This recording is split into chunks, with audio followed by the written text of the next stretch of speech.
Le président de la République, la semaine dernière, avait promis monts et merveilles aux agriculteurs français. Avec ce projet de loi qui vise notamment à équilibrer le rapport de force entre eux, les industriels et les distributeurs, avec la contractualisation inversée, en d'autres termes à fixer les prix sur le coût réel de production, une véritable révolution dans une profession aujourd'hui la seule à ne pas négocier son prix de vente.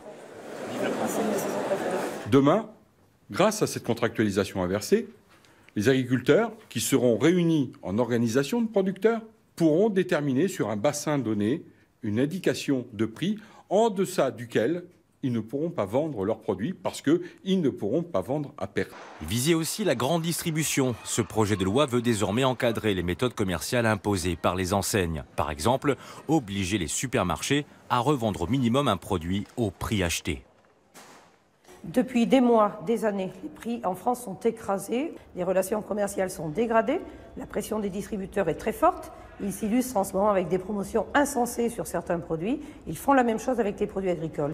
On pense à ces images d'une ruée sur une pâte à tartiner vendue 70% moins cher. C'était il y a une semaine, montrant le peu de respect de la distribution pour une charte de bonne conduite qu'elle avait signée en novembre dernier, ce qui ne sera plus le cas dorénavant, promis juré. Ces mesures sont positives. Elles vont permettre à la fois de donner plus de revenus aux agriculteurs et en même temps de donner plus de valeur aux produits.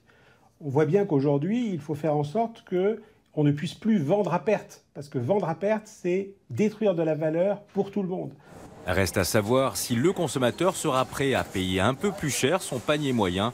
La loi sera présentée au Parlement d'ici environ 2 mois. Il était très attendu.